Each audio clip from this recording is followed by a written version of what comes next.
On a rainy Tuesday night in Manhattan, Daniel Reyes carried his sleeping daughter through the lobby of Armitage Holdings headquarters. Her small arms wrapped around his neck, her backpack bumping against his hip with every step. He was 35 years old, a senior financial analyst with deep brown skin and close-cropped hair just beginning to show gray at the temples, and he had exactly 7 hours to complete a report that should have taken 3 days. The fluorescent lights above him flickered once as he stepped into the elevator, and Harper stirred against his shoulder, her dark braids brushing his cheek as she murmured something about pancakes. Daniel pressed the button for the 42nd floor and closed his eyes just for a moment, feeling the weight of everything he was about to lose if he failed. The office was nearly empty when he arrived, just a few junior associates scattered across the open floor plan, their faces illuminated by the pale glow of their monitors. Daniel found a corner desk near the window and carefully lowered Harper into an ergonomic chair, tucking his jacket around her like a blanket. She was 6 years old, with her mother's warm brown complexion and his own stubborn chin, and she had spent more nights in this building over the past month than any child ever should. He brushed one of her braids from her forehead and whispered that he would be right here, that everything would be fine, that she just needed to sleep a little longer. He had just opened his laptop when he heard the sharp click of heels against marble. Celeste Armitage stood at the end of the hallway, her silhouette framed by the city lights behind her. She was 31 years old, the youngest CEO in the company's history, a black woman with flawless dark skin and natural hair styled in an elegant twist, and she had inherited the position after her father's sudden death 2 years ago. Everything about her suggested control, from the precise cut of her charcoal blazer to the way she held her tablet like a shield against the world. She walked toward Daniel without greeting him, her dark eyes scanning the spreadsheet on his screen. "The Marlowe analysis," she said. "I need it on my desk by 6 tomorrow morning. Complete projections, risk assessment, and competitor benchmarks." Daniel glanced at the clock in the corner of his monitor. It was already 11. "Miss Armitage, I've been here since 7 this morning. The data you're asking for requires access to files that aren't even..." "Then get access." Her voice carried no emotion, no acknowledgement that he was a human being, rather than a machine designed to process her demands. "If you can't handle the pressure, Mr. Reyes, perhaps you're not suited for Armitage Holdings." She turned to leave, and her gaze passed briefly over Harper's sleeping form. For a fraction of a second, something flickered across Celeste's face, something that might have been recognition, or confusion, or even guilt, but it vanished as quickly as it appeared, and she continued walking without another word. Daniel watched her disappear around the corner, his jaw tight, his hands trembling slightly as he returned to his keyboard. He thought about his health insurance, about Harper's upcoming dental appointment, about the rent that was due in 9 days. He thought about the promises he had made to his daughter and the ones he had made to himself, back when he believed that working hard was enough to guarantee a decent life. He began typing, and he did not stop. The weeks that followed carved deep lines into Daniel's face and stripped away whatever reserves of energy he had left. Celeste assigned him 2 additional projects before the Marlowe analysis was even complete, explaining in her clipped, efficient way that she was testing his capacity for growth. She scheduled meetings at 6 GOS in the morning and conference calls at 10 at night, always with the implicit understanding that attendance was not optional. Other employees whispered in the break room about Daniel's obvious exhaustion, about the dark circles under his eyes and the slight tremor in his hands, but no one said anything directly. They had seen what happened to people who pushed back against Celeste Armitage. At home, Daniel worked until the numbers blurred together on his screen.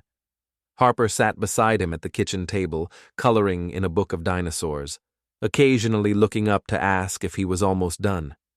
He always told her yes, just a few more minutes, even when he knew it would be hours. One night, she asked if they could go to the park on Saturday, and he promised they would. And then Saturday came, and he spent the entire day on a video call with investors in Singapore, while Harper watched cartoons alone in the living room. He discovered the errors by accident late on a Wednesday night when he was cross-referencing data for a quarterly report.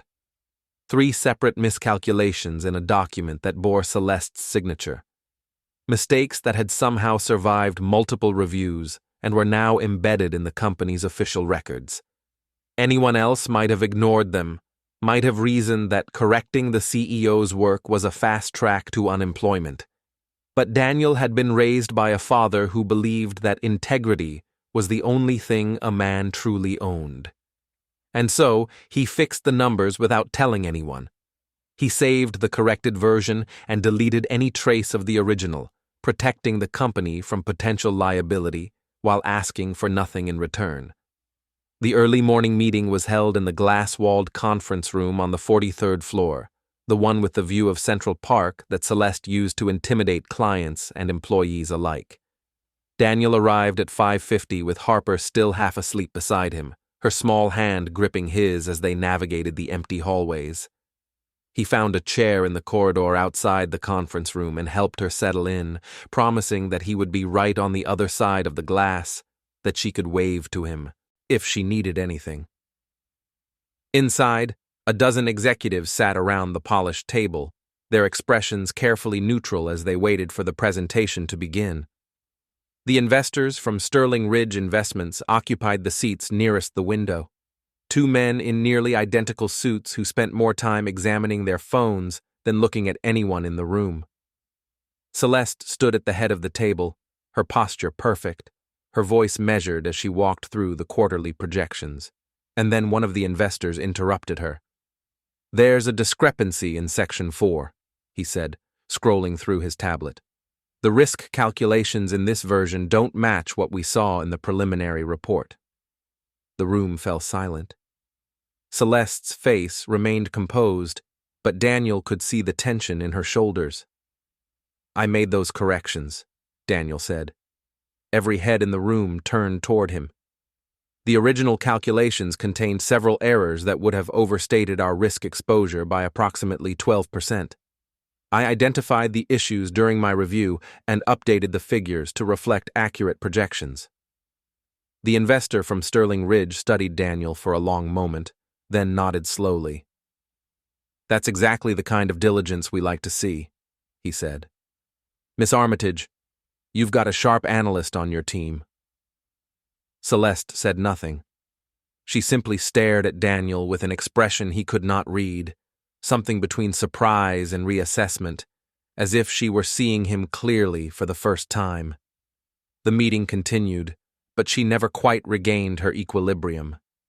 And when it ended, she left the room without speaking to anyone. Daniel returned to the hallway to find Harper still sleeping in her chair, her head tilted at an uncomfortable angle. He lifted her gently and carried her toward the elevator, wondering if he had just made the worst mistake of his career.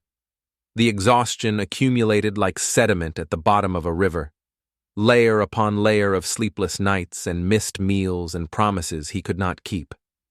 Daniel's hands began to tingle during meetings, a pins and needles sensation that started in his fingertips and spread upward to his wrists. He developed headaches that no amount of aspirin could touch, dull throbs behind his eyes that made it difficult to focus on the endless columns of numbers. He lost 8 pounds in 3 weeks without trying. The autumn festival was supposed to be different.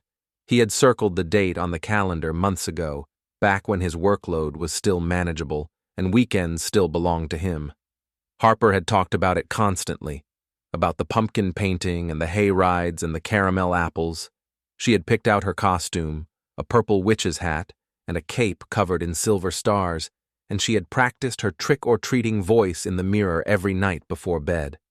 But the night before the festival, Celeste sent an email marked urgent, demanding a complete revision of the Marlowe acquisition files. The work would take 12 hours at minimum, and the deadline was Monday morning, and Daniel knew with absolute certainty that he could not do both. He tried to explain to Harper, kneeling beside her bed while she clutched her witch's hat and stared at him with eyes that were too old for her face. He told her that sometimes grown-ups had to make difficult choices, that he would make it up to her next year, that he was so sorry. She did not cry. She simply turned away from him and faced the wall, and he heard her whisper so quietly that he almost missed it. "You always say that, Daddy." He worked through the night while she slept, and by the time the festival was over, he had finished the revision and sent it to Celeste with 3 hours to spare. But when he went to check on Harper, he found her sitting on her bed with her costume still folded neatly in her lap, her eyes red from crying, and he understood that some things could not be fixed with apologies or promises. On Friday afternoon, Celeste called him into her office for a briefing on the Briarwood merger. It was supposed to take 30 minutes. It took 4 hours. When she finally dismissed him, she mentioned almost casually that she needed additional documentation by Monday, that he should plan to work through the weekend, that the company's needs had to come before personal considerations. Daniel looked at her across the vast expanse of her mahogany desk, at the expensive art on her walls and the awards on her shelves and the absolute certainty in her eyes. And for the first time in his career at Armitage Holdings, he said no. "I can't do it," he said, his voice steady despite the fear that coiled in his stomach. "I have a daughter who needs me. I've already missed her festival, her parent-teacher conference, 3 bedtimes this week alone. I'm not missing anything else." Celeste's expression did not change, but something shifted behind her eyes. Some recalibration of the assumptions she had made about who he was and what he would tolerate. "I see," she said finally.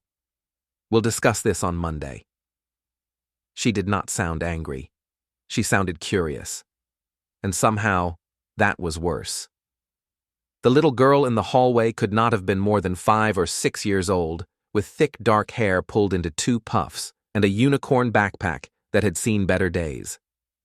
She was curled up in one of the leather chairs outside the executive conference room, her knees drawn to her chest, her eyes closed in exhausted sleep. A secretary walked past without glancing at her. A junior associate stepped over her extended legs without breaking stride. Celeste noticed her on a Tuesday afternoon between meetings with the board and a conference call with investors in London. She had seen Harper before, of course, had registered her presence in the same way she registered the potted plants in the lobby. But something was different today. Maybe it was the way the girl's hand clutched the strap of her backpack even in sleep, or the slight furrow in her brow, or the faded stain on her jacket that suggested a breakfast eaten too quickly in the back of a taxi. Celeste stood in the hallway for nearly a minute, watching. Behind her, she could hear 2 assistants whispering. "Poor thing's been here since 6 this morning," one of them said. "Her dad's in the Marlowe Review. You know how those go." "Someone should call Child Services," the other replied. "It's not right bringing a kid to a place like this." "Tell that to Armitage. She's the one working him to death." The words landed like stones in still water, sending ripples through something Celeste had kept carefully submerged. She turned and walked back to her office without speaking to anyone, her heels clicking against the marble floor in a rhythm that suddenly felt too fast, too sharp, too much like running away. That night, alone in her penthouse apartment overlooking the Hudson, Celeste opened her laptop and began reading. She pulled up every report Daniel had submitted over the past 6 months, every analysis, every projection, every hastily written email sent at hours when no reasonable person should be awake. She saw a man who had caught errors that 3 senior executives had missed. She saw a man who had worked through holidays and weekends and his daughter's festival without complaint. She saw a man who had given Armitage Holdings everything he had. And what had she given him in return? She closed the laptop and stared at her reflection in the darkened window, her brown skin looking almost ghostly in the dim light, and she did not like what she saw. The collapse happened on a Thursday in the elevator between the 42nd and 43rd floors. Daniel had just finished the final revision of the Briarwood report, 73 pages of analysis that represented the culmination of 2 weeks of work with almost no sleep. He had sent it to Celeste's inbox with a sense of hollow triumph, and he had gathered his things to go home and finally rest. He made it 4 steps into the elevator before his vision blurred. The world tilted sideways and his legs buckled, and the last thing he heard before everything went dark was Harper screaming his name. When he opened his eyes, he was lying on the cold marble floor of the lobby, surrounded by a circle of concerned faces. Someone had loosened his tie and propped his head on a folded jacket. Someone else was calling for an ambulance. And kneeling beside him, her designer suit forgotten, her careful composure finally cracked, was Celeste Armitage. "Don't try to move," she said, and her voice sounded strange, almost human. "Help is coming." Harper was crying somewhere nearby, great heaving sobs that cut through the ambient noise of the lobby like a knife. And then Celeste was doing something he never would have expected. She stood, walked over to Harper, and knelt down to meet her eyes. "Your father is going to be okay," Celeste said quietly. "I promise. I'm going to make sure of it." She took Harper's hand and led her back to where Daniel lay, and she stayed there until the paramedics arrived, her fingers wrapped around the small hand of a child she had never spoken to before that moment. The hospital room was small and white and smelled of antiseptic. Daniel spent 2 days there, hooked up to monitors that beeped at irregular intervals, while doctors explained that his body had simply shut down from exhaustion. Severe fatigue, they called it. Burnout. The kind of total systemic collapse that happened when a person pushed themselves past every reasonable limit and then kept pushing. Harper stayed with Daniel's neighbor, a retired teacher named Eleanor Price, who had helped out before during late nights at the office. Daniel called her every few hours, listening to his daughter's voice on the phone, promising that he would be home soon, that everything would be different now. He was discharged on a Saturday morning with strict instructions to rest for at least 2 weeks and reduce his stress levels significantly. The doctor, an older black woman with kind eyes, looked at him with an expression of genuine concern. "I mean it," she said. "Whatever you've been doing, it almost killed you. You need to make changes." Daniel nodded and signed the discharge papers and took a taxi back to his apartment in Queens. Harper was waiting for him at the door, her face pressed against the glass. And when he walked in, she threw her arms around his waist and held on like she would never let go. "I thought you were going to die," she whispered, "like Mommy did." He knelt down and held her, and he made promises he was not sure he could keep. The knock came at exactly midnight. He thought at first that he was imagining it, some artifact of exhaustion or medication, but then it came again, 3 sharp raps against the thin wood of his door, and he rose from the couch with a growing sense of unreality. Celeste Armitage stood in his hallway. She was wearing a gray wool coat that looked out of place in his building, and her natural hair was pulled back in a simple ponytail, and there was no trace of makeup on her face. She looked younger, without the armor of her professional appearance, younger and more uncertain than he had ever seen her. "I know it's late," she said, "and I know I have no right to be here, but I couldn't wait until Monday. I couldn't—" She stopped, took a breath, started again. "I need to apologize, and I needed to do it in person." Daniel stared at her for a long moment, trying to reconcile the woman in his doorway with the one who had driven him to collapse. Something in her expression stopped him, something raw and genuine that he had never seen in the polished conference rooms of Armitage Holdings. "It's midnight," he said. "I know. You're at my apartment. I know that too." He stepped back from the door. "Then you'd better come in." She entered his living room, her eyes moving across the second-hand furniture, and the crayon drawings taped to the refrigerator, and the small mountain of medical bills on the kitchen counter. In her hands, she carried a box wrapped in bright paper, and she held it in front of her like an offering. "I saw your daughter looking at this in a store window," she said, "about a month ago. I was passing by in my car, and I saw her standing there with her nose pressed against the glass. And I didn't stop. I should have stopped. I should have done a lot of things differently. Daniel took the box from her hands. Through the wrapping, he could see the outline of a stuffed animal, something soft and purple with what looked like wings. Miss Armitage. Celeste, she interrupted. Please, I think we're past professional titles at this point. Celeste. The name felt strange in his mouth, too intimate for what they had been to each other. I don't understand. Why are you here? Why now? She sat down on his couch without being invited, and for a moment she looked almost lost, like a woman who had spent her entire life navigating by a map that had suddenly become useless. I've been thinking about something my father told me, she said slowly, before he died when he was handing over the company. He said that the hardest part of leadership wasn't making decisions. It was living with the consequences of those decisions, even when you couldn't see them. She looked up at him and her eyes were bright with something that might have been tears. I made decisions about you, Daniel. About your time, your health, your relationship with your daughter. And I never once stopped to think about what those decisions were costing you. I just saw numbers on a spreadsheet, performance metrics, productivity reports. I didn't see a person, and I'm more sorry for that than I know how to say. The silence stretched between them, filled with everything that had happened and everything that might happen next. And then a small voice came from the hallway. Daddy? Who's at the door? Harper stood in her pajamas, rubbing her eyes with one hand and clutching her stuffed rabbit with the other.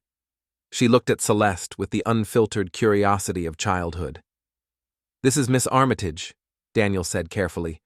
She's someone I work with. She came to visit. Celeste rose from the couch and walked over to Harper, crouching down so they were at eye level. I came to bring you something, she said, and her voice was softer than Daniel had ever heard it. And to tell your father that I'm sorry for making him miss so much time with you. She reached for the wrapped box and held it out to Harper, who looked at her father for permission before taking it. The paper came off in excited strips, revealing a stuffed dragon with purple scales and iridescent wings, exactly like the one she had admired in the store window all those weeks ago. Harper's face lit up with pure joy. It's the dragon, Daddy. It's the dragon. She hugged it to her chest, and then did something unexpected. She stepped forward and hugged Celeste too, her small arms wrapping around the billionaire's neck with the unself-conscious affection of a child who had not yet learned to be suspicious of kindness. Thank you, she whispered. Celeste looked at Daniel over Harper's shoulder, a question in her eyes. He nodded. The next 2 hours were unlike anything Daniel could have imagined. He watched Celeste Armitage, CEO of a multi-billion-dollar corporation, sit on his daughter's twin bed and listen to detailed descriptions of every stuffed animal in the collection. He watched her examine crayon drawings with the same intensity she brought to quarterly reports. He watched her laugh at Harper's jokes, genuine laughter that transformed her face into something almost unrecognizable. When Harper finally fell asleep again, her new dragon tucked under her arm, Celeste and Daniel returned to the living room. The clock on the wall read 2:30 in the morning. I should go, Celeste said, but she made no move toward the door. You need to rest. So do you. She smiled, a small, tired expression that looked nothing like the polished mask she wore at the office. I don't remember the last time I rested. Not really. I think I've been running for so long that I forgot how to stop. Daniel sat down beside her on the couch, close enough to see the faint lines around her eyes, the vulnerability she usually kept so carefully hidden. Why did you really come here tonight? Because I watched you collapse, she said quietly. And I realized that I did that. Me. My expectations, my demands, my complete inability to see you as anything other than a resource to be optimized. I've spent 2 years running my father's company, and I've never once asked myself what kind of person that company was making me become. She turned to face him, and there was something in her expression that Daniel had never seen before. something that looked almost like hope. "I want to be different," she said. "I want to be the kind of leader my father would have been proud of. And I want to start by making things right with you." The morning after Celeste's midnight visit, Daniel woke to find Harper already up, sitting at the kitchen table with her new dragon and a bowl of cereal. She looked happier than she had in months, chattering away about how nice Miss Armitage was, how she smelled like flowers, how she had promised to come back and see the rest of Harper's drawings. Daniel listened and smiled and tried to quiet the voice in his head that warned him about trusting billionaires who showed up at midnight with gifts and apologies. But then he thought about the look in her eyes when she had held Harper, the genuine warmth that no amount of corporate training could fake. His phone buzzed with a text message. It was from Celeste. "I meant what I said last night. Can we meet tomorrow to discuss a new arrangement? Somewhere neutral. I have ideas." He read the message 3 times before responding. "Okay. Name the place." They met at a coffee shop in Midtown. Celeste was already there when he arrived, sitting at a corner table with 2 cups in front of her, and she stood when she saw him, a gesture of respect that caught him off guard. "Thank you for coming," she said. "I wasn't sure you would." "I wasn't sure either." They sat across from each other, and Celeste began to talk. She told him about growing up in her father's shadow, about inheriting a company she wasn't prepared to run, about the pressure she had put on herself to prove that she deserved her position. "I'm not asking for sympathy," she said. "I'm asking for a chance to do better. And I want to start with you." She pulled out a folder and slid it across the table. Inside was a proposal for a new position, a role that would give Daniel more autonomy, better hours, and a significant raise.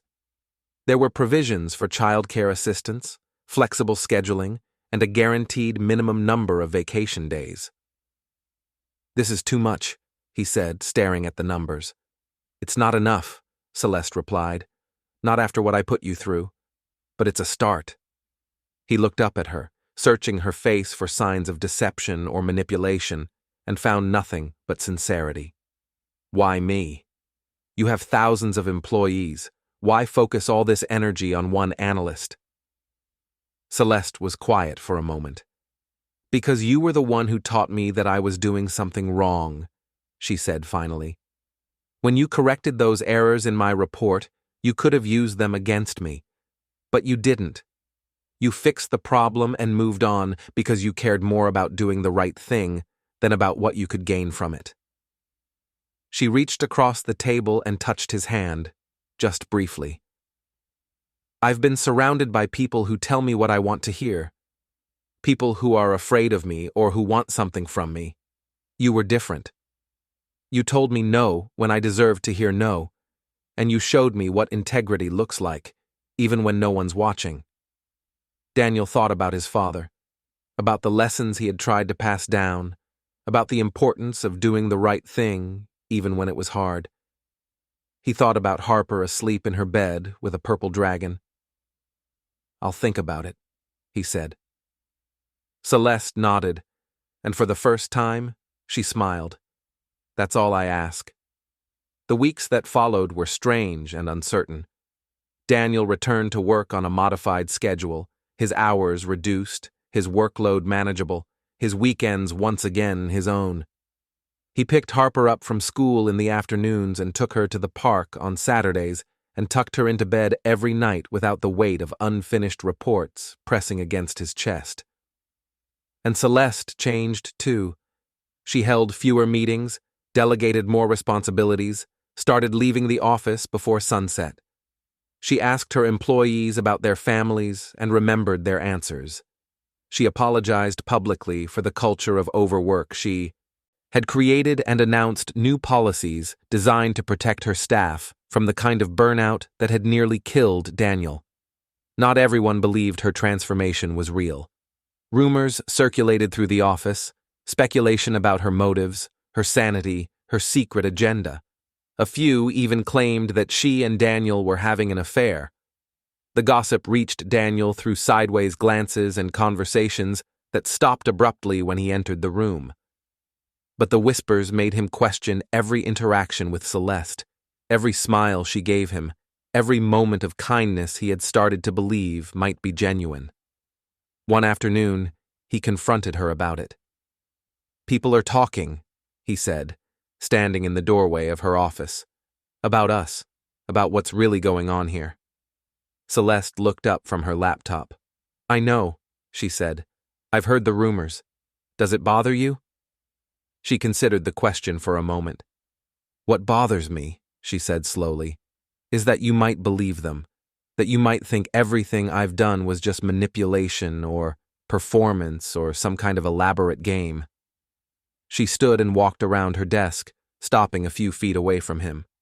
"I don't care what anyone else thinks. I care what you think. And if you've started to doubt—" "I haven't," he said. And he was surprised to realize it was true. They stood there for a moment, the space between them charged with something neither of them was ready to name. In the months that followed, they built something gradual and real, a foundation of trust and understanding that grew stronger with every conversation, every shared meal, every evening spent watching Harper play with her purple dragon. Daniel accepted the new position Celeste had offered, along with the better hours and the child care assistance, and the promise of a life that was not defined entirely by work. The day Celeste asked Daniel to bring Harper to her apartment for dinner was a milestone neither of them acknowledged out loud. They sat at her massive dining table and ate pasta that Celeste had made herself, and Harper talked about her school and her friends and the new drawing she was working on. "I want to show you something," Celeste said after dinner, and she led them to a room at the end of the hallway. Inside was a space that had been transformed into a child's paradise, a canopy bed covered in fairy lights, shelves filled with books and toys, a corner set up with art supplies and easels and every color of crayon imaginable. And on the wall, in a simple frame, was one of Harper's drawings, the one she had made of the three of them together, stick figures holding hands under a bright yellow sun. "I had it done last week," Celeste said quietly, "in case you ever wanted to stay over." Harper ran into the room with a shriek of delight, exploring every corner, examining every detail, her joy so pure and uncomplicated that it brought tears to Daniel's eyes. He turned to Celeste, and she was watching. Harper with an expression he recognized because he felt it too. "I don't know what this is," he said, "what we're becoming, but I know I want to find out." Celeste smiled, and it was the most beautiful thing he had ever seen. "So do I," she said. "However long it takes, whatever it looks like, I want to be here, Daniel, with both of you, if you'll have me."